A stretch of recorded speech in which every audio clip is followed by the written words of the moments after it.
116쪽에 하단에 5번에 관리처분계획 인가 등 찾았습니까? 자, 관리처분계획 내용 봅시다. 자, 조치입니다. 사업 시행자는 분양 신청 기간이 종료됐을 때 분양 신청 현황을 기초로 다음 각고 사항이 포함된 관리처분계획 수립하여 시장 군수의 인가를 받아야 하며까지 조치인데요. 관리처분계획을 변경 중지 폐지할 경우에도 또한 같다 이렇게 하시고, 다만 대통령이자는 경미한 사항 변경일 때는 신고하면 됩니다. 자, 그 다음 페이지 보시면 박스 안에 관리처분계획이 들어가는 내용이 있죠. 1번에 분양설계라고 되어 있죠. 분양설계는 교환 기준에 관한 거겠죠. 자, 여기 보시면 가벌 병정이 자 이런 감정 가격에 해당하는 걸 가지고 있고 신청 내용이 있지요. 이래서 이걸 어떻게 바꿔주겠다 하는 것이 뭐다? 분양설계. 이 분양설계는 뭐까지 들어가 있느냐 하면 동수, 호수, 지정까지 들어가 있습니다. 그래서 옛날에 90년대는 이래 아파트가 이렇게 있으면 자 여기 1층부터 4층까지, 자 여기 20층짜리라면 18층부터 20층까지, 자 제비뽑기 하면은 여 아니면 여기만 걸리죠. 중간에 절대로 안 걸립니다. 아무리 뽑아도 여기 아니면 여기. 예. 그래서 재수없이 또 4층 뭐 1층 네 여기 받아요. 왜? 요 중간에 좋은 층 있죠. 사전에 다 분양이 되어 있어요. 조합장이나 이사 이런 아는 사람들 있죠. 미리 다 지정해버려요. 그래 남는 사람들은 아무리 뽑아 여 아니면 여밖에 없다. 이제 그런 거 못하게 분양 설계를 할 때 이 관리처분계획을 수립하면서 분양 설계를 하죠. 그때 동수 호수도 지정 다 해버립니다. 옛날처럼 미리 선분양해주고 그런 게 있다 없다? 없게 하겠다 이 뜻입니다. 자, 3번에 다음 항목에 따른 분양 대상자별 분양 예정인 대지 건축물 추산액이라 되어 있죠. 이게 뭐냐? 분양가예요. 분양가. 그 다음에 5번에 분양 대상자별 종전 토지 건축물 명세 및 다음에 줄칩니다. 사업 시행계획 인가 고시날 기준한 가격이 들어갑니다. 이 감정가격이죠. 네. 자, 그래서 관리처분계획이 이제 수립되면은 이 새 아파트에 대한 분양가가 들어갑니다. 그래서 10년 전에 평당 1천만 원에 분양이 됐어요. 그러면 갑은 3억짜리 신청했다는 뜻이죠. 그럼 3억짜리 들고 3억짜리 신청했으니까 추가 분양이 있다 없다? 없다 이 뜻이요. 추가 부담이 없어요. 어른 4억짜리 들고 3억짜리 신청했죠. 그럼 1억 작게 신청한 거예요. 그러면 저기에 7번에 청산할 때 자 을에게 1억 원 지급해 줍니다. 자, 그 다음에 을은 2억짜리 들고 3억짜리 신청했죠. 1억 만이 신청했어요. 정안주로서 청산할 때 자 병은 1억 원을 납부해야 됩니다. 자 이렇게 정해졌다. 그러면 지금 이 재건축 사업이 오늘날 있다 하면은 확 달라집니다. 예. 자 가장 크게 달라지는 요인이 자 초과이익 한수에 관한 법률 있죠. 이렇게 딱 정해놔놓고 갑에게는 이 초과이익이 자 니 4천만 원짜리 들고 3억짜리 받았으니까 2억 6천 원 초과이익이다 내놔라. 그러면 갑이 2억 6천 원 추가 부담해야 되죠. 이런 식으로 되니까 결국 재건축 한다 안 한다? 안 하고 수독하는 거예요. 자 그렇게 아시고, 자 이제 내려가서 자 관리처분계획 수립 절차는 거기에 3, 4월 달에 보면 돼요. 자 이제 넘어가면은 관리처분계획 타당성 검토라고 되어 있죠. 그것도 3, 4월에 보시면 돼요. 자 그 다음 관리처분계획의 일반적 기준이라고 되어 있죠. 자 관리처분계획을 수립하는 기준인데 여기서 제일 중요한 거는 나는 재개발 지역에 또는 재건축 사업을 하는 곳에 집을 몇 개 가지고 있는데 내가 몇 개 받을 수 있느냐, 그게 제일 중요하죠. 자 그래서 1번, 2번, 3번, 4번, 5번은 까지는 여러분 3, 4에 보면 되는데, 자 그 밑에 6번, 7번 있죠. 거기 이제 여러분이 궁금한 얼마의 내가 주택을 가지고 있는데 얼마나 받을 거가 나와요. 자, 그게 6번에 1번. 6번. 자, 보시면은 줄칩니다. 1세대 또는 1명이 하나 이상 주택 또는 토지를 소유할 경우에 1주택을 공급하고 같은 세대에 속하지 않은 2인 이상이 1주택 1토지 공유한 경우에는 1주택만 공급한다라고 되어 있죠. 그러면 여러 개 가지고 있던 공유한 개는 몇 개만 준다? 하나만 준다 이 뜻이요. 그러면 6번 옆에다가 이렇게 씁니다. 자, 주거 환경 개선 사업, 그 다음에 재개발 사업. 이 두 가지 사업은 6번이 적용돼요. 그래서 원칙은 몇 주택? 1주택을 주겠다. 여러 개 가지도 공유한 게는. 자, 근데 최대로라고 물어볼 수 있어요. 최대일 때는 2주택을 준다. 2주택. 자, 그 6번 옆에는 이래 쓰면 돼요. 주거환경 개선 사업이나 재개발 사업은 원칙적으로 몇 개 준다? 1주택. 최대일 때는 2주택을 줍니다. 이 2주택 속에는 하나는 60제곱미터 이하짜리로 받아야 됩니다. 자, 그렇게 쓰시면 되고. 자, 썼습니까? 7번에 보시면 6에도 불구하고 다음 항목의 경우에는 항목 방법에 따라 주택을 공급해라 이 뜻이에요. 1번에 자, 2명 이상이 한 토지를 공유했다. 토지에 동그라미. 주택을 공유한 게 아니고 뭐?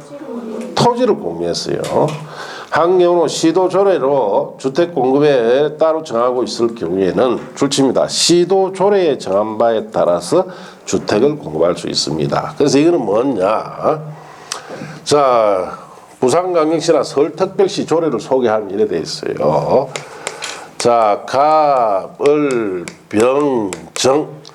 이 토지가 300제곱미터짜리인데 이걸 네 사람이 공유를 하고 있어요. 갑이 100제곱미터, 을이 100제곱미터, 병은 60제곱미터, 정은 40제곱미터 이렇게 가지고 있다 이 뜻이에요. 그래서 자, 이럴 때는 조례로 서울특별시나 부산광역시 조례는 자, 이럴 경우 60제곱미터 이상 되는 거 있죠? 부터 아파트를 하나씩 줄 수 있습니다. 그럼 갑 하나 받고 을 하나 받고 병까지 받을 수 있죠? 정은 받는다 못 받는다? 60제곱미터 미만이죠? 정은 분양 대상이 안 돼요. 이렇게 조례로 정해서 줄 수 있다. 원래는 공유관계일 때면 하나만 줘야 되죠. 그런데 조례로 이렇게 줄 수도 있다 이 뜻이에요. 자, 이번에 다음 하나에 해당하는 토종 소유자에는 줄칩니다. 소유한 주택수만큼 공급할 수 있습니다. 자, 1번에 줄칩니다. 가밀억적 권역에 위치하지 않은 재건축 사업의 토종 소유자 거기 줄치시고, 자, 가밀억적 권역에 위치하지 않았다면 수도권이 아니다 이 뜻이죠. 수도권이 아닌 재건축 사업의 토종 소유자는 소유한 만큼 다 줍니다. 자, 그래서 부산의 재건축 사업 중에 하나가 실제 있었던 일이 아주미 한 분이 한 동을 받습니다. 한 동 아파트 20층짜리 한 동 40채 받았어요. 그러니까 그분은 이제 채소 그 재래시장에서 채소 도매상을 하는데 돈만 생기면 그 아파트를 재건축하기 전부터 사 모았어요. 4천만 원 정도 할 때 계속 사 모았습니다. 저도 연락 받고 가면은 그 아줌이 사갔대. 저도 수업을 할 때 연락이 오면 수업을 마치고 갈 거 아닙니까? 가면 없어요. 1시간 내로 안 오시면 못 살 겁니다. 이랍니다. 그래서 저도 엄청 뛰어다녔는데 결국 하나도 못 건졌습니다. 그런데 그 사람은 40개나 샀죠. 40개나. 40채. 그러니까 이제 아파트를 갖다가 이제 분양 설계를 해줘야 되죠. 그 동소수 지정하려니까 혼자서 40개야. 그래서 그냥 그 아파트 한 동 20층짜리 34평짜리 양집으로 돼가 있는 거 있죠. 한 동을 받았어요. 한 동을. 그때 당시 돈으로 그게 그때 120-30억 됐으니까 지금은 그게 하나 10억 정도 하니까 자, 그럼 얼마예요? 40개니까 400억. 예, 그래 되는 겁니다. 예. 자, 그렇게 줄 수 있다 이 뜻이에요. 만일에 이제 그 다음에 보시면 다만 투기과일지구 주택법에 따른 조정대상 지역에서 사업시행계획 인가를 신청하는 재건축 사업은 제외하도록 되어 있죠. 투기과일지구나 조정대상 지역에서는 그렇게 안 준다 이 뜻이에요. 그렇지 않으면 무조건 다 주겠다 이 뜻입니다. 2번 자 줄칩니다. 근로자 숙소 기숙사 용도로 주택을 소유하고 있는 토지 소유자. 3번 국가자체 토주택공사 등이 가지고 있는 거. 2, 3번은 갈로 묶고 옆에 씁니다. 무조건이라고 썼어요. 2번, 3번은 무조건 다 줘야 됩니다. 뭐 조정대상지역이든 투기과일지구든 2번, 3번은 투기과일지구나 조정대상지역이라도 어떻게 해야 된다? 다 줘야 돼요. 2번, 3번은. 자, 4번 공공기관 지방 이전 핵심도시 활성화를 위한 시책 등에 따라 이전하는 공공기관이 소유하고 있는 주택을 양수한 자라고 되어 있죠. 4번 삭제. 그건 없어졌어요. 자, 그렇게 했습니까? 자, 이제 옆 페이지 가서 종전 토지 건축물의 자 줄칩니다. 가격 범위 또는 종전주택의 주전용 면적 범위에서 2주택을 공급할 수 있고 이 중 1주택은 주전용 면적 60제곱미터 이하로 한다. 그렇게 줄쳤어요. 자, 그래서 자 우리가 이건 무슨 말이냐 이런 뜻이에요. 어디 재개발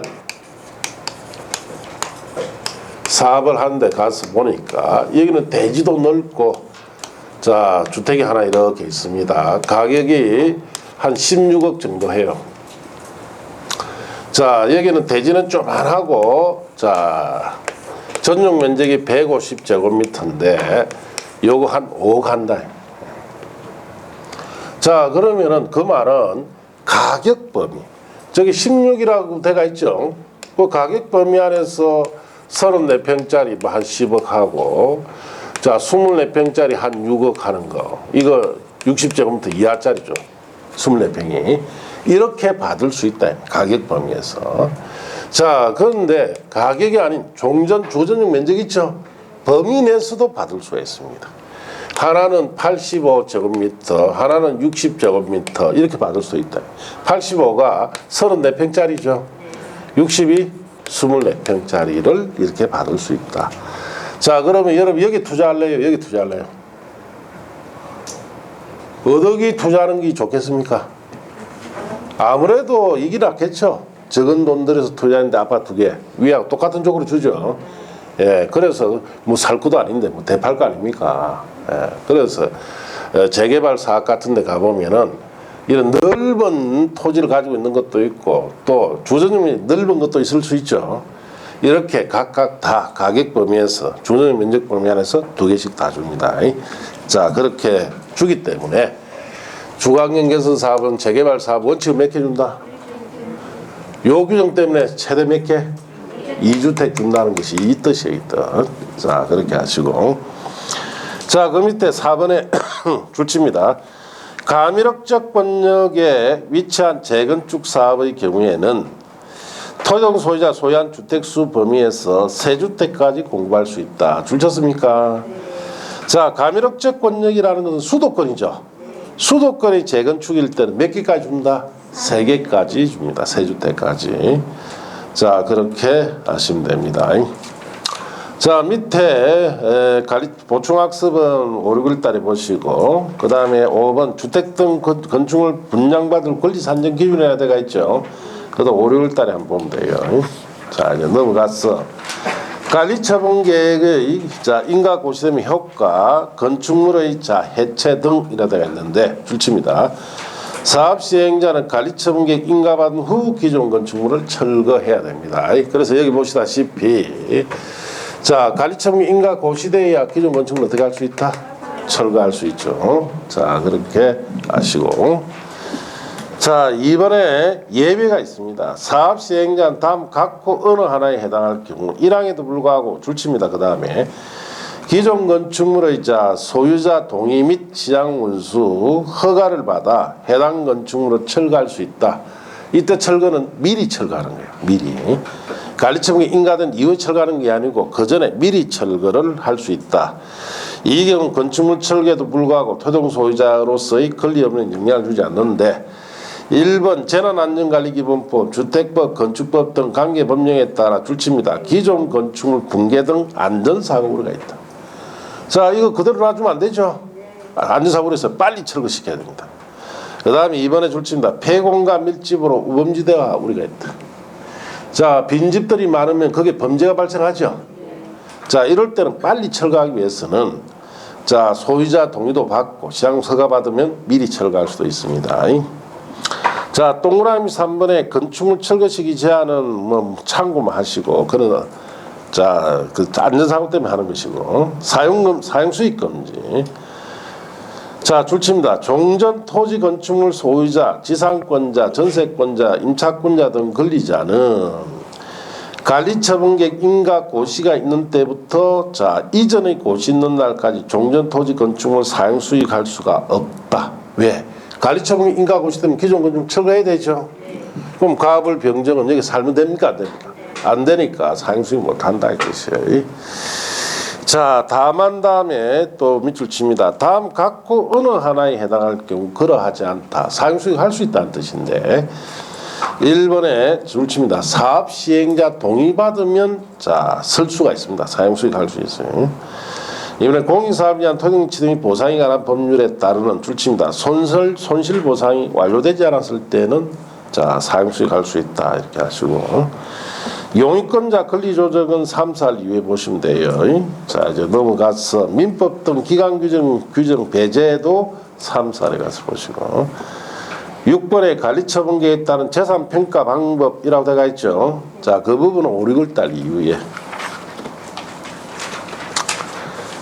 자, 그 다음에 관리처분계획에 따라 조성된 대지건축물 관리 뭐 그건 참고하시고 주택 공급 등이라고 되어 있죠. 자, 1번에 봅시다. 사업 시행자는 정비 사업 시행으로 건설된 건축물은 인가받은 관리처분계획에 따라 토용 소유자에 공급해야 된다. 자, 우리가 관리처분계획에 가압을 병역이 어떻게 줄 건지 다 정해놨죠. 여기에 따라 공급을 해주라 이 뜻이에요. 자, 2번에 주택 공급 등 공급의 특례는 그런 5, 6월달 이후에 3번에 재개발 시행으로 건설된 임대주택 인수라고 되어 있죠. 이건 3살 이후에 봅니다. 자, 이렇게 해서 이제 기존 건축물 철거하면 5번에 착공해서 공사 완료되고 중공인가 받고 고시하죠. 저 단계로 갑니다. 자, 공사 완료에 따른 조치에 1번 정비사업의 준공인가 등의 1번 시장군수 준공인가 줄칩니다. 시장군수 등이 아닌 사업 시행자는 정비사업 공사가 완료됐을 때 대통령이 정하는 방법과 절차에 따라 시장군수의 준공인가를 받아야 됩니다. 자, 이번에 주택공사 등의 자체적 중공인가 처리는 문제풀이 때 보고 버리고 그 다음 페이지에 중공인가 절차 그 밑에 3번에 중공인가 절차라고 되어 있죠. 중공인가 신청과 중공검사 그냥 한번 읽어보면 돼요. 중공인가 신청받은 시장군수는 지체 없이 중공검사를 실시해야 됩니다. 이 경우 시장군수는 효율적인 중공검사를 위해서 필요할 때는 관계 행정기관, 공공기관, 연구기관 그 밖에 전문기관, 단체의 중공검사 실시를 의뢰할 수 있습니다. 자, 이번에 중공인가 공사 완료 고시 1번 보시면 중공검사 실시한 결과 정비사업이 인가받은 사업시행계획대로 완료되었다고 인정할 때는 중공인가하고 공사 완료를 해당 지방자치단체 공보에 고시하면 됩니다. 그럼 모든 공사 끝나요. 자, 그 밑에 2번에 공사 완료에 따른 이뤄가던 의제라고 되어 있죠. 자, 그거는 버리시고 자, 4번에 중공과정 완공된 건축물 사용허가라고 되어 있죠. 그는 3살 이후에 보면 돼요. 자, 넘어가서 5번에 중공인가 등에 따른 정비익 해제. 자, 중공인가가 됐다는 것은 공사 다 끝났다는 뜻이죠. 그럼 더 이상 정비구역으로 지정할 필요가 없습니다. 해제시켜야 되겠죠. 자, 거기에 줄칩니다. 정비구역 지정은 중공인가 고시가 있는 날 관란에 자, 관리처분계획 수립을 할 때는 이전의 고시가 있는 날 다음 날에 해제됩니다. 다음 날에 동그라미. 그럼 중공인가 고시되면 다음 날에 정비구역 지정은 어떻습니까? 해제돼 버려요. 공사가 이제 더 이상 안 한다 이 뜻이. 이 경우 줄칩니다. 지방자치단체는 해당 지역을 지구 단위 계획으로 관리해야 됩니다. 우리가 정비사업이 끝나면 10년 안에 지구 단위 계획을 꼭 지정하죠. 그 규정과 연결되어 있습니다. 자, 그 다음에 줄칩니다. 정부이익 해제는 조합 존속에 영향을 주지 않는다. 자, 조합은 여기 보시면 7번에 청산 절차 있죠. 청산 절차까지 끝나야 조합이 해산됩니다. 그럼 중원과 고시되면 정부이익 지정은 해제되죠. 조합에는 영향을 하지 않습니다. 자, 그렇게 아시고. 자, 내려가서 자, 거기에 2번 소유권 이전이라고 들어가 있죠. 자, 이제 6번에 소유권 이전 고시와 이제 등기 청산 절차로 들어갑니다. 자, 1번에 소유권 이전의 원칙에 자, 줄칩니다. 사업 시행자는 공사 완료 고시가 있는 때 지체 없이 대조학정 청약하고 토지 분할 절차를 거쳐서 가리처분계획에 정한 사항을 분양받을 자에 통지하고 대지 건축물 소유권을 이전합니다. 자, 그럼 공사 완료 고시되면은 그 다음에 해야 될 것이 대지학정 청약해야 되죠. 그다음 토지 분할 절차를 거쳐서 통지해주고 소유권을 이전해라 이 뜻입니다. 자, 그 밑에 2번 예는 지금 보지만 안 보셔도 되고 3, 4, 5, 6을 이유에 보시면 되고 소유권 이전 고시 보고 사업 시행자는 대지 건축물 소유권을 이전하고자 할 때는 그 내용을 해당 지방자치단체에 공보에 고시하고 시장우수에 보고합니다. 자, 이제 그 다음 페이지 넘어가시면 소유권 이전 고시 효과로서 첫째 소유권 취득이라 되어 있죠. 여기에 가벌병이 30평짜리 아파트 소유권 취득을 언제 하느냐 이 뜻이에요. 자, 줄칩니다. 대지 건축물이 분양받은 자는 고시가 있는 날입니까? 다음 날입니까? 다음 날 동그라미 하시고 대지 건축물에 대한 소유권을 취득합니다. 자, 그래서 가벌병이 자 30평짜리 아파트는 고시가 있는 날 다음 날에 소유권을 자동 취득한다 이런 뜻이에요. 자, 그 다음에 이번에 대지 건축물에 대한 권리 확정. 대지 건축물 분양받은 자에게 소유권을 이전할 경우 종전 토지 건축물의 각종 권리관계가 설정되어 있겠죠. 뭐 지상권도 있고 전세권도 있고 재단권, 임차권, 가등기담보권, 가압류 등 등기되는 권리, 주택임대차 보호법상 대항요건 갖춘 임차권은 다 소유권 이전받은 대지 건축물로 어찌됩니까? 설정. 넘어간다는 뜻이죠. 단 하나는 안 넘어갑니다. 지역권은 보입니까? 안 보입니까? 지역권은 해당이 안 돼요. 지역권은 이전되지 않습니다. 그래서 우리가 가벌병 정이 가지고 있는 여기 오래된 이 주택에 가지고 있던 각종 권리관계 있죠. 여기 자 이전 고시된 날 다음 날에 전부 다 새 건물로 어떻습니까? 다 이전된다는 뜻입니다. 자, 그 밑에 4번에 도시개발법 준용은 버리시고 이제 등기로 갑시다. 이전 등기. 줄칩니다. 사업 시행자는 소유권 이전 고시가 있는 때 지체 없이 대지 건축에 관한 등기를 지방군 지원이나 등기소에 촉탁 신청합니다. 자, 그러면 가벌병이 자기 등기를 개개인이 하는 게 아니죠. 전체를 일괄적으로 시행자가 지체 없이 촉탁 신청한다 이렇게 하시면 됩니다. 자, 내려가서 타등기 제한, 정비사업에 관한 소유권 이전 고시가 있는 때 날부터 이전 등기가 있을 때까지는 저당권 등 다른 등기는 할 수가 없습니다. 자, 청산금 등으로 가서 우리 여기 어른 1억 원의 청산금을 받아야 되죠.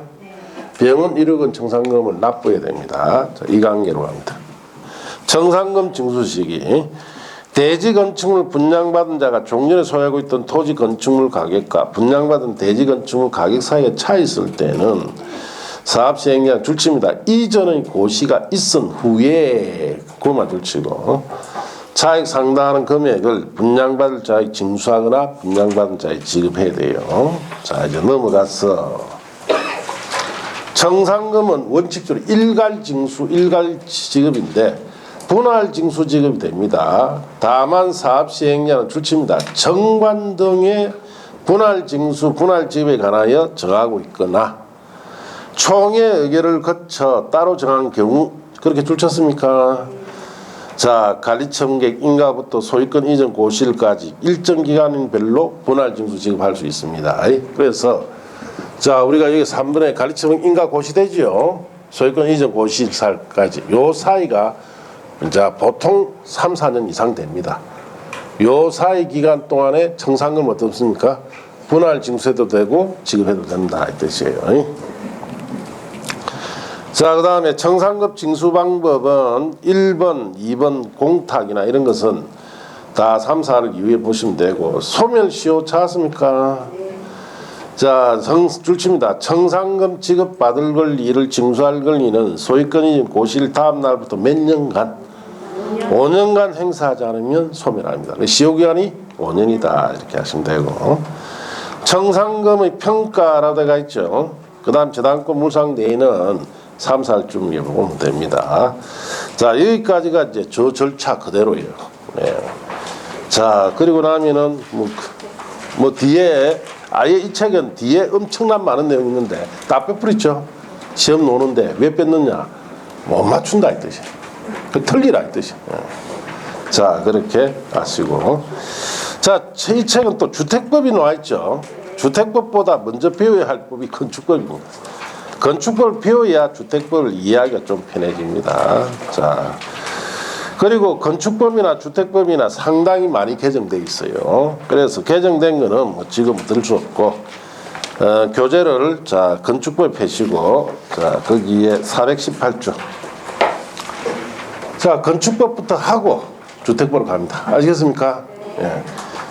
자, 건축법이나 주택법 많이 개정됐다 그랬죠. 그 개정 사항은 5월달에 쓸 교재에 전부 다 여기 되어 있습니다. 그 인쇄대에 놓을 거예요. 그렇게 하시고, 자, 건축법은 시험에 7문제가 나옵니다. 7문제 이 법에서. 자, 그래서 이 법은 이제 방금 배웠던 정비법과는 성질이 많이 다른데, 여기는 정비법은 정비사업에 관한 각종 절차 중심으로 공부를 해야 돼요. 항상 정비법이나 도시개발법은 항상 뭘 주의해야 된다? 절차. 예. 자, 그런데 건축법은 절차와 아무 관계 없는 거예요. 개별 건축 기준에 관한 것이니까 개별 건축 기준을 어떻게 자 적용하는지 그걸 이해를 잘해야 됩니다. 아시겠습니까? 숫자 많이 나오죠. 숫자에 막 외우기 시작하면 끝이 없는 과목이 건축법입니다. 예. 자, 그래서 될 수 있으면 자 우리 암기 프린트 있는 거 있죠? 그거만 외우시면 돼요. 자, 1절의 목적 봅시다. 목적.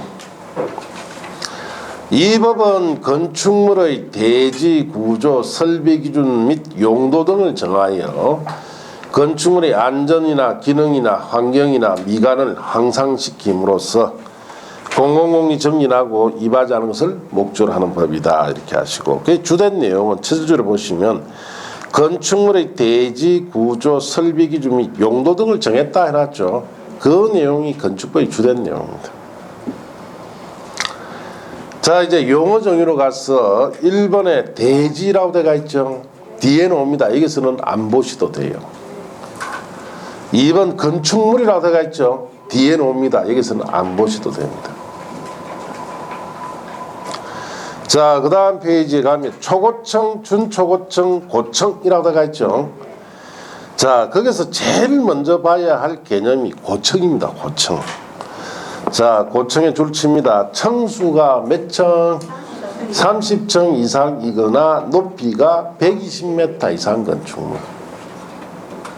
자, 이 고층에는 두 가지가 들어가 있어요. 첫째가 초고층 건축물입니다. 줄칩니다. 층수가 50층 이상이거나 높이가 200m 이상 건축물. 준초고층 건축물은 자, 준초고층 건축물이란 줄칩니다. 고층 건축물 중 초고층 건축물이 아닌 것. 자, 그렇게 줄쳤어요. 자, 무슨 말인지 봅시다.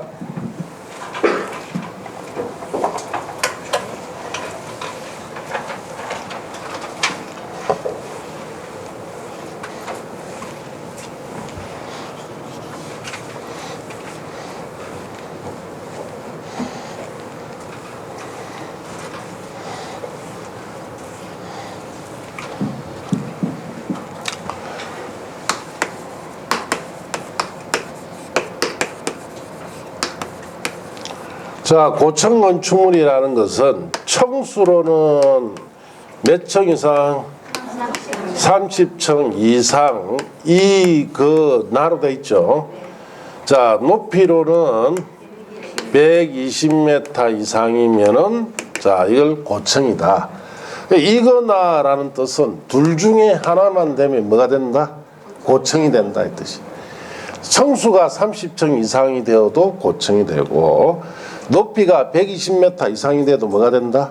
고층이 된다 이 뜻이요. 그러면은 자, 청수는 28층이고 높이는 자 121m입니다. 이 건물은 고층 건축물입니까? 여기 하나 해당되죠? 둘 중에 하나만 해당되면 뭐다? 고층이다. 자, 이 고층 건축물에는 종류가 두 가지가 있는데 하나는 초고층 건축물. 자, 또 하나는 준초고층 건축물. 자, 고층 건축물은 이제 초고층 건축물은 고층 건축물 중에서 청수가 50층 이상이거나 높이로는 200m 이상이 되면은 이 둘 중에 한 가지만 해당되면 이걸 뭐라 부른다? 초고층이다 이렇게 합니다. 자, 준초고층 건축물은 자, 고층 건축물 중에서 초고층이 아닌 것이랬죠. 그럼 청수로는 30층부터 49층까지죠. 50층이 돼버리면 초고층이 되니까. 자, 그 다음에 높이는 자 120m부터 199.9m가 되어야 자 준초고층이 된다. 그 준초고층은 두 가지 조건을 다 갖춰야 돼요. 그래야 뭐가 된다? 준초고층. 그러면 문제 물을 때 이렇게 묻겠죠. 청수는 자 48층이고 자 높이는 자 201m입니다. 이 건물은 초고층 건축물이다 하면 맞습니까? 틀렸습니까?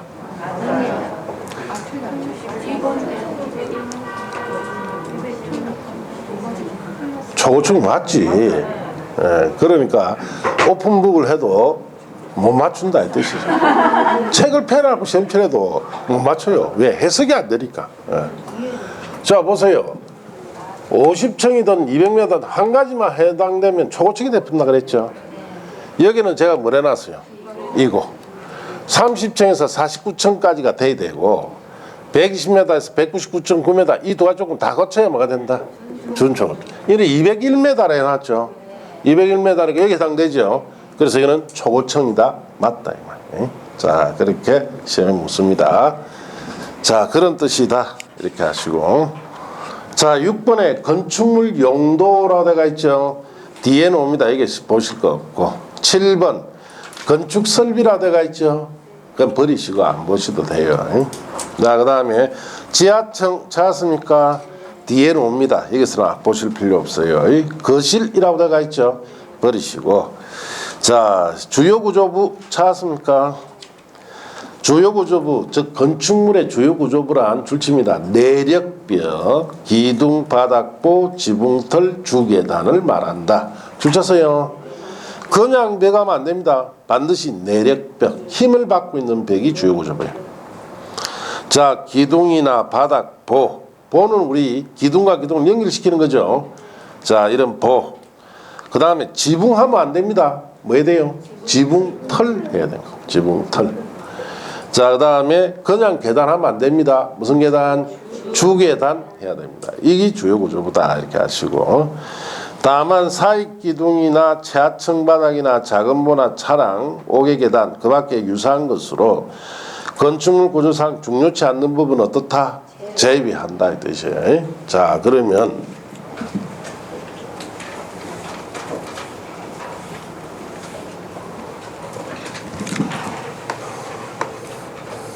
자, 여기 단층 건물입니다. 단층 건물의 이 바닥. 자, 그리고 여기 2층 건물이에요. 자, 이 바닥, 이 바닥.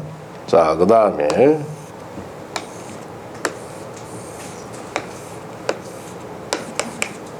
이 지하층이 있고, 자,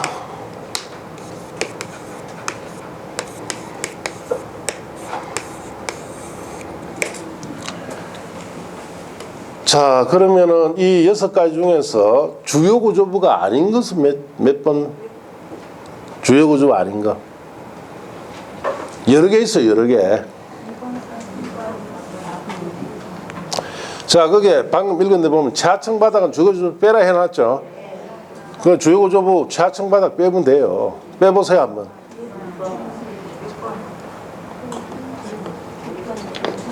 자, 하나, 1번은 최하층 바닥입니까? 아닙니까? 에? 이거는 최하층 바닥이 아니지. 그냥 바닥 아닙니까? 이거는 주요 구조 맞고. 왜냐? 최하층 바닥은 여러 층이 있었을 때 최하층. 그러면 2번은 바닥 맞죠? 이거는 최하층 바닥이죠. 자, 여기는 최하층 바닥 몇 번? 이거는 해당되죠? 예, 그런 뜻이다, 이 뜻이. 그럼 건축물 바닥도 주요구조부인데 최하층 바닥은 주요구조부가 아니에요. 그럼 단층 건물에 있는 바닥은 최하층 바닥만 하면 안 되죠. 왜? 층이 여러 개 있을 때 제일 밑에 층 바닥을 뭐라 부른다? 최하층 바닥. 이거는 그냥 바닥이에요. 이건 주요구조 맞아요. 그래서 이 2층 건물에서는 요 1층 바닥이 최하층이죠. 이건 주요구조부 아니다, 이 뜻이. 여기에서는 지하층 바닥이 주거주가 아니겠죠. 지하층 바닥으로서. 자, 이런 뜻이다. 이렇게 아시면 됩니다. 그래서 우리가 주요 구조부는 그냥 벽이 아니고 반드시 무슨 벽? 내력벽. 그 다음에 기둥. 자, 사익 기둥 같은 건 안 되겠죠. 주기둥이에요. 그 다음에 바닥은 저기 보시다시피 지하층 바닥은 주요 구조부도 아니다. 아니에요. 그래서 층이 여러 층이 있을 때 제일 밑에 층 바닥을 뭐라 부른다? 최하층 바닥. 이런 단층 건물이죠. 단층 건물은 이거는 최하층 바닥이라 하지 않습니다. 이건 단층이니까 그냥 바닥이니까 주거조부에 들어갑니다. 그다음 보나 지붕 털 해야 되겠죠. 그냥 계단하면 안 됩니다. 주계단이라고 해야 됩니다. 자, 11번에 건축이란 말은 뒤에 나옵니다. 뒤에서 배울 거고 여기서는 보실 거 없고. 자, 12번 대수선 찾았습니까? 그것도 뒤에서 배웁니다. 여기서는 보실 거 없습니다. 13번 리모델링은 지금 뭐 안 보셔도 돼요. 5, 6월달쯤 보시면 되고. 14번 도로 찾았죠?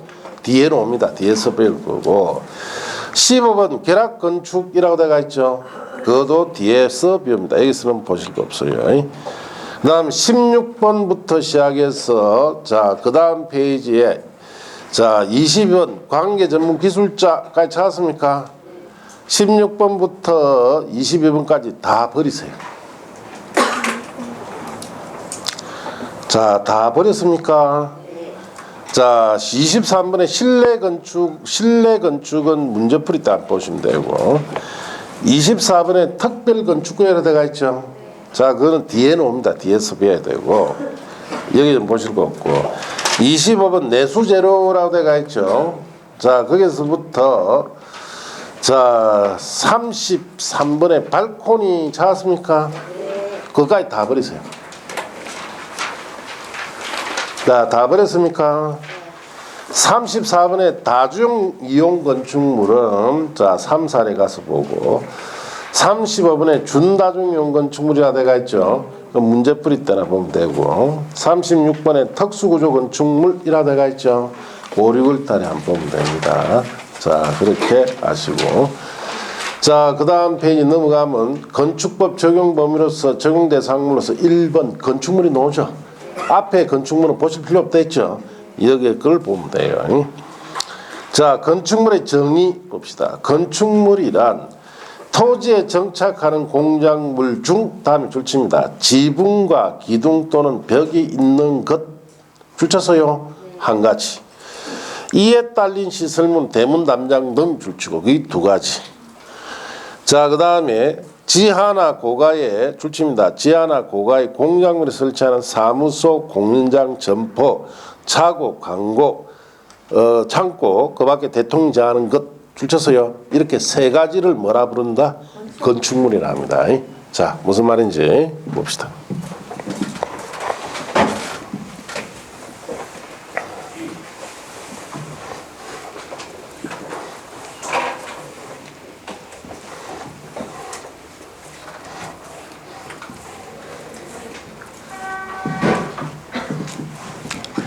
자, 건축법 적용 대상물에는 건축물이라는 것이 있고 공작물이라는 것이 있어요. 자, 건축물은 설치를 할 때 원칙적으로 허가를 받아서 설치합니다. 물론 뭐 신고할 경우도 있겠죠. 공작물은 설치를 할 때는 신고하고 설치하든지 신고 없이 설치하면 됩니다. 그래서 건축부에서는 공작물 설치는 허가받는 경우가 없습니다. 신고하거나 신고 없이. 자, 건축물에 해당하면은 허가받아야 돼요. 원칙적으로. 자, 그래서 건축물은 본래 의미는 이겁니다. 지붕과. 과자라는 것은 지붕구조 꼭 있어야 된다는 뜻이에요. 지붕과 기둥 또는 벽으로 구성된 구조물을 자, 일반적으로 건축물 뜻이에요. 건축물은 한마디로 지붕구조가 있는 구조물을 뭐라 부른다?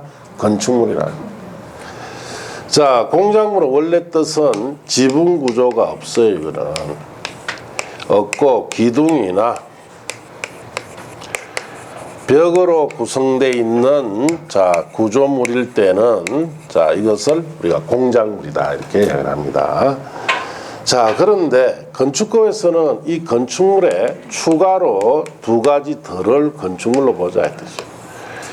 첫째는 이에 즉 지붕구조의 이 뜻이에요. 딸린 시설물, 대문이나 이런 담장 같은 것이 지붕구조에 딸렸을 때는 뭐로 본다?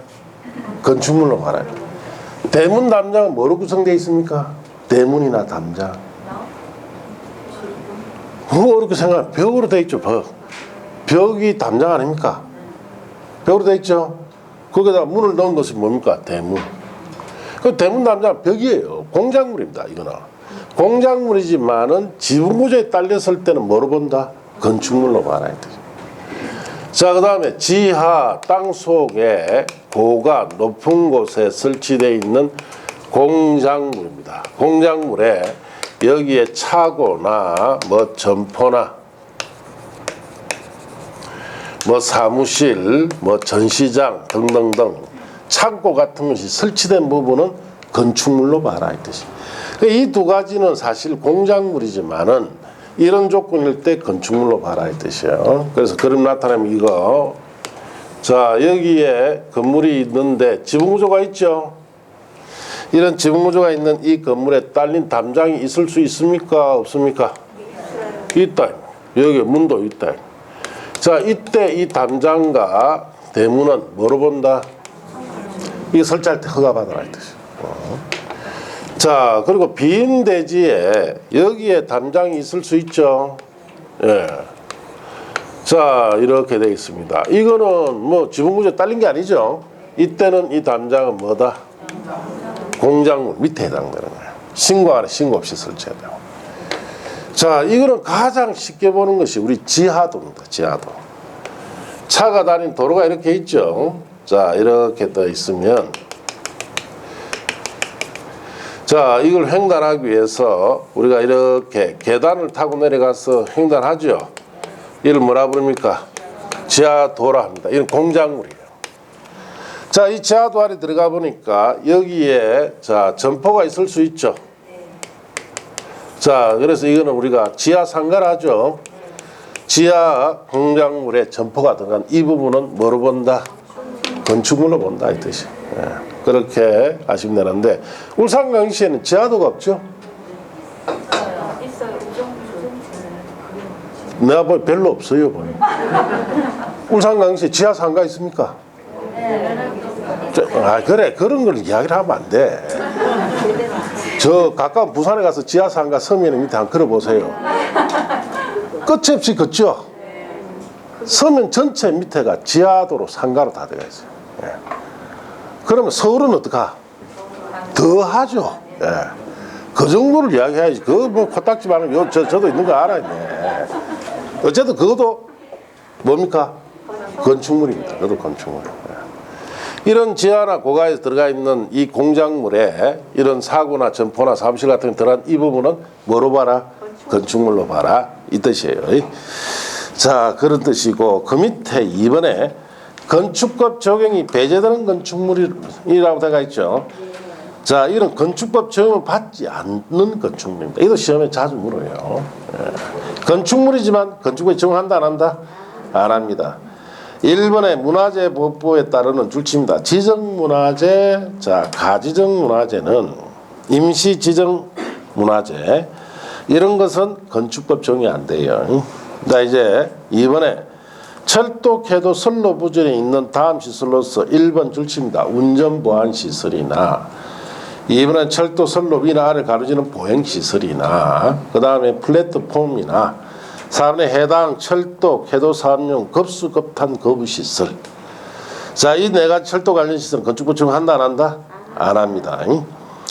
3번에 줄칩니다. 고속도로 통행료 징수시설이라 되어 있죠. 이것도 건축법 적용 안 하는데 톨게이트 시설 아시죠? 그걸 말합니다. 고속도법을 적용합니다. 4번에 줄칩니다. 컨테이너를 이용한 가리창고. 단 조건이 끝에 이동이 쉬운 경우만 해당이 됩니다. 쉽게 이동할 수 있는 컨테이너를 이용한 가리창고 있죠. 자, 이는 건축법 적용하지 않는데 만약 대지에 정착이 되면 적용해야 됩니다. 이동이 어떻게 됩니까? 쉬워야 돼요. 자, 하천법에 따르는 하천구역 내 줄치입니다. 수문조작실. 자, 이런 것은 건축법 적용하지 않습니다. 시험을 올 때 그대로 놔요. 그대로 오는데 살짝 바꾸는 것이 4번을 바꿉니다. 대지에 뭐 정착했다 이러면은 적용해야 됩니다. 이동이 쉬운 컨테이너 이용한 가리창고는 적용하지 않는다. 자, 그렇게 하시고 2번 대지라고 되어 있죠. 자, 그것부터 잠시 또 쉬었다 합시다.